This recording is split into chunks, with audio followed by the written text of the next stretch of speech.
Halo sobat magerku, apakah kalian masih baik-baik saja? Semoga kalian masih semangat hidup dan makan dengan teratur. Selamat datang kembali di channel Suka Nonton. Kali ini kita akan membahas film Lift. Film ini menceritakan tentang sekelompok penjahat ahli yang dipimpin oleh Cyrus yang direkrut oleh Interpol untuk melakukan keahlian mereka. Sebelum memulai, seperti biasa, siapkan dulu kopi, roti, mie, nasi, keraji, biji topi, atau apapun itu agar lebih asik nontonnya. Dan jangan lupa klik tombol subscribe, like, dan bagikan ke semua manusia di seluruh dunia. Tanpa berlama-lama, mari ditonton lur.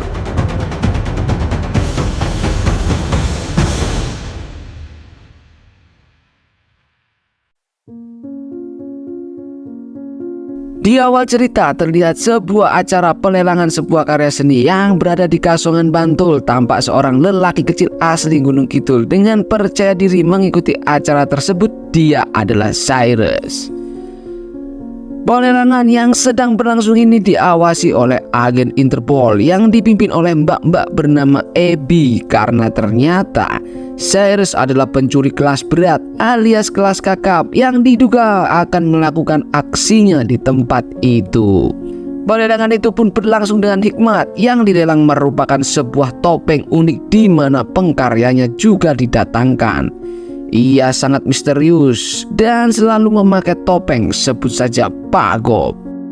Yang bikin mencengangkan adalah ketika Cyrus berani menawar topeng unik milik Pak Gob dengan harga 12 juta dolar. Mendengar tawaran itu, ada lelaki muda tetangga desa Cyrus di Gunung Kidul, sebut saja Udin, langsung menaikkan harga menjadi 16,5 juta dolar.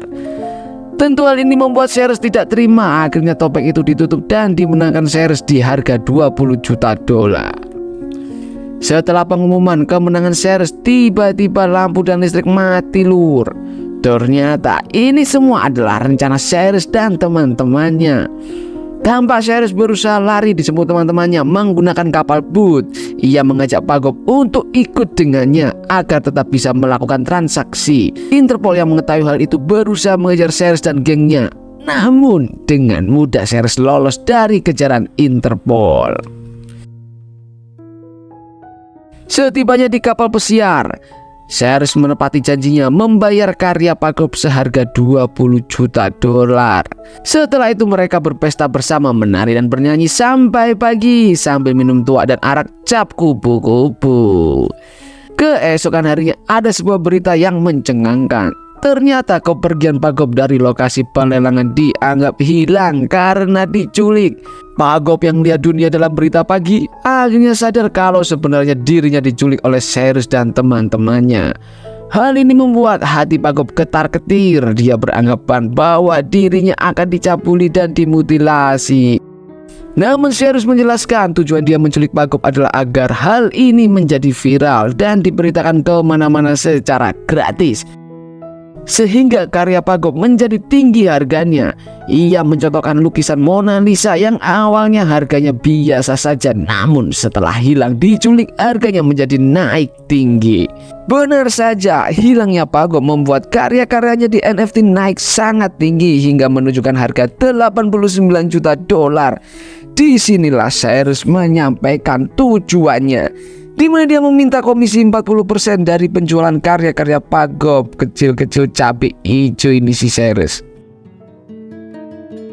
Beberapa hari kemudian terlihat Mbak Abby bersama temannya di kantor Interpol sedang menuju ruangan Pak Kepala, sebut saja Pak Grandong. Pak Grandong menjelaskan bahwa akhir-akhir ini banyak terjadi kecelakaan dan memakan banyak korban jiwa. Setelah diselidiki secara seksama, ternyata itu adalah perbuatan yang tidak berperi kemanusiaan seorang bapak tua bau tanah, sebut saja kakek Sugiono. Setiap terjadi kecelakaan, kakek Sugiono selalu mendapatkan keuntungan dari saham gorengannya. Pak Grandong menjelaskan 3 hari yang lalu kakek Sugiono berkomunikasi dengan seseorang membicarakan tentang serangan besar yang mengakibatkan jutaan orang tewas. Pak Grandong mengetahui bahwa kakek Sugiono akan membayar sebuah kelompok misterius dengan emas seharga 500 juta dolar. Wah, emas apa ini lur? Emas Joko bukan. Singkat cerita, Pak Grandong punya ide menyuruh Abby agar mengajak Cyrus yang ternyata ia adalah mantan kekasihnya, walau ternyata untuk bekerja sama dalam misi mereka selanjutnya. Malam harinya, si Abby langsung mengambil Cyrus yang sedang berenang di pemandian Tirtowangun, menjelaskan to the point tujuan ia datang. Cyrus yang GR dikira kedatangan Abby untuk mengajak rujuk, ternyata mengajak untuk menjalankan misi Interpol. Mendengar itu, si Cyrus tampak enggan karena ia tahu kekejaman kakek Sugiono. Lalu Abby menjelaskan bahwa ini untuk kepentingan umat bersama dan keselamatan banyak orang. Dan Abby berjanji akan membebaskan semua hukuman Cyrus dan teman-temannya. Mendengar ini, Abby akhirnya setuju, namun dengan syarat bahwa Abby harus ikut dengannya. Wah, mau modus nih si Cyrus nih. Singkat cerita, akhirnya Abby menjelaskan misinya kepada Cyrus dan teman-temannya. Ia menjelaskan bahwa 17 hari lagi kakek Sugiono akan memindahkan sebuah emas batangan senilai 500 juta dolar dengan menggunakan pesawat penumpang. Tugas Cyrus dan teman-teman adalah mereka harus bisa mengambil emas senilai 500 juta dolar tersebut. Setelah dipikir dengan matang, Cyrus membutuhkan jet pribadi untuk memindahkan emas-emas itu sebelum pesawat mendarat. Wah, bisa berhasil nggak nih lur?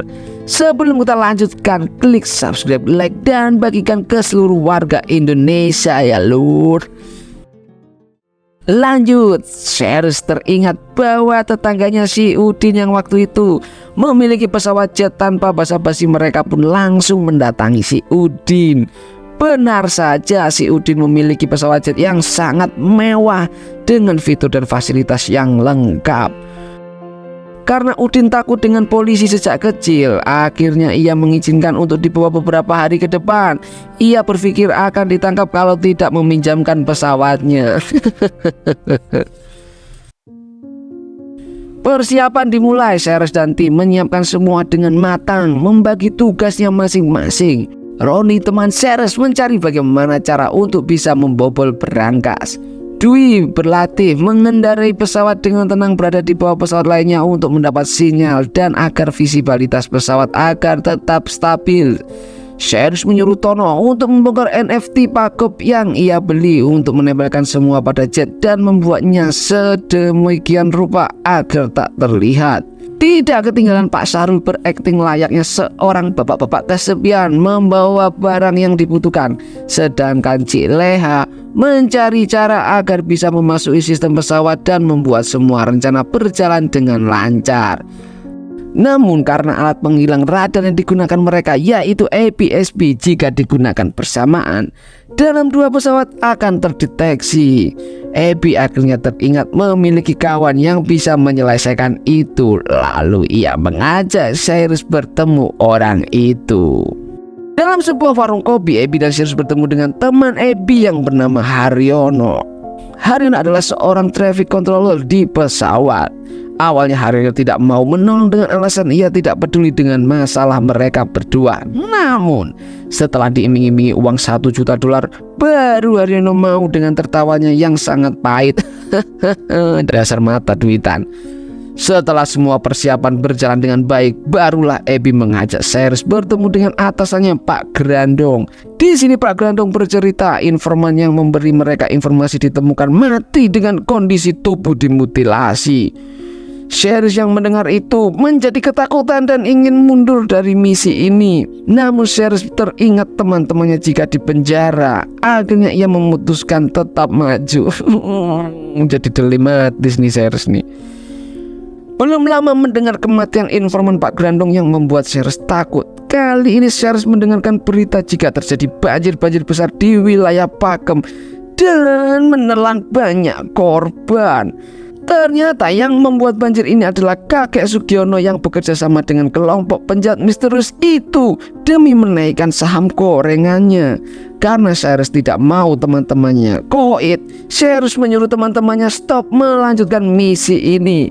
Biar dia bersama Abby saja yang menjalankan ini. Namun namanya teman-temannya setia dengan Cyrus. Dengan kompak mereka menolak dan ingin melanjutkan misi ini. Walah, so sweet sekali teman-teman. Persiapan pun terus berjalan dan semakin matang. Ada sebuah kendala di mana alat APSP yang berbentuk seperti bom tentu sangat sulit untuk masuk di dalam pesawat. Mereka memutuskan untuk membongkar dan dirakit kembali nanti di dalam pesawat. Singkat cerita, hari yang ditunggu pun tiba. Terlihat Seris dan teman-temannya berhasil masuk dalam pesawat yang terdapat emas kakek Sugiono di dalamnya. Saat pesawat akan lepas landas, semua dikagetkan atas pembatalan Tono ikut misi tersebut karena dilarang istrinya. Wah, bakal kacau nih. Di tempat lain tampak Dwi yang bersiap-siap menjalankan pesawat jet silumannya yang akan tepat diterbangkan di bawah pesawat mereka nanti.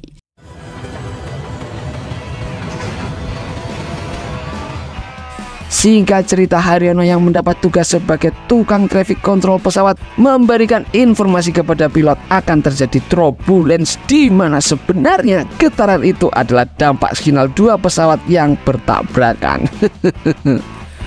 Seris dan teman-temannya satu-satu masuk kamar mandi mengumpulkan APSP yang akan dirakit oleh Abby. Namun saat Abby melakukan aksinya, getaran itu membuat APSP jatuh dan berantakan kembali. Seris yang sadar ada yang tidak beres masuk menyusul Abby dan membantu merakitnya. Di waktu yang sama, Dwi berusaha menerbangkan pesawat agar dapat berada tepat di bawah pesawat lainnya.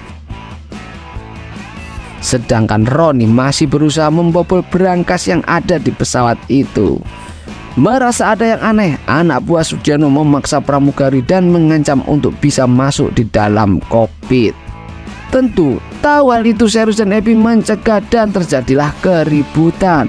Keributan itu membuat pesawat harus mendarat karena terjadi kerusakan yang disebabkan tembakan oleh anak buah kakek Sugiono.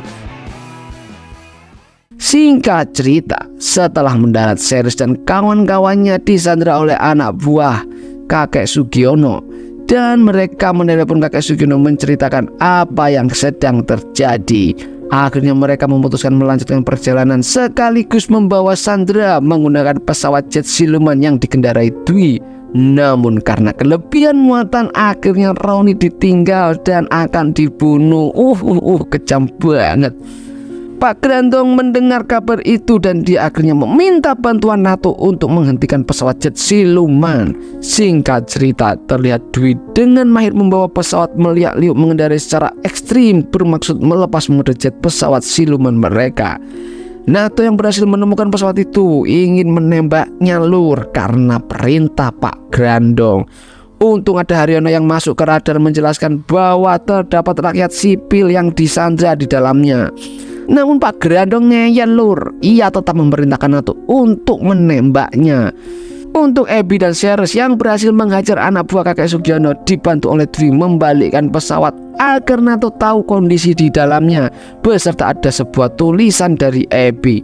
Akhirnya NATO mengurungkan niatnya dan Seris beserta teman-temannya sengaja mendaratkan pesawat di rumah kakek Sugiono. Tentu hal ini membuat kaget kakek dan anak buahnya. Ketika Seris dan teman-temannya menodongkan pistol, datanglah polisi dan Interpol untuk menangkap kakek Sugiono. Abby yang kesal dengan Grandong yang hampir membunuhnya memutuskan keluar dari Interpol dan bergabung dengan Cyrus. Istimewa. Scene ini diakhiri di mana ada pengakuan luar biasa bahwa sebenarnya Seris dan teman-temannya berhasil membawa emas kakek Sugiono, di mana mereka berhasil mengganti emas di pesawat dengan replika. Dan yang menjalankan tugas ini adalah Tono yang izin gak jadi ikut tadi tuh lur. Wah, tak terduga. Terima kasih sudah menonton sampai habis. Jangan lupa subscribe, like, dan bagikan kepada seluruh umat dunia. Sampai jumpa di film selanjutnya. Suka nonton, suka banget lu.